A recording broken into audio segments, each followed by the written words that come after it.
Շնորհակալություն, պարոն փոխվարչապետ, Տիկին Վարդապետյան, եթե հնարավոր է կարող եք մեզ եւ հանրությանն էլ տեղեկացնել այդ ֆիզիկական անձանց անունները, որոնց հետ փոխկապակցված են այդ իրավաբանական անձին, որտեղ կարծում եմ, որ դա պակաս կարեւոր չէ,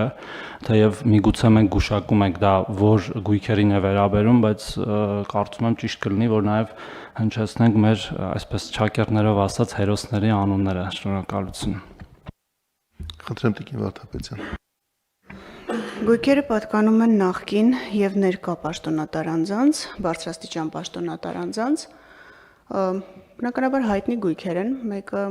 Հարսնակարն է, մեկը Վլադիմիր Գասպարյանին նախկին փոխոստիկանապետին պատկանող առանձնատունն է, մի մասը զրոնիշից ցածր է, մի մասը չէ։ Գույքերից մեկը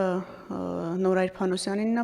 պատկանում, իհարկե այս բոլոր գործարքները չեն կնքվել ուղիղ այս պաշտոնատար անձանց հետ, հիմնականում կնքվել են մայրերի, զոքանչների կամ իրենց հետ փոխկապակցված իրավաբանական անձանց հետ, այսինքն անձինք որպես իրական շահառուներ են տեսանելի։ Առանձնատունը, որի մասին նշեցի, եւս պատկանում է Ռուբեն Հայրապետյանին,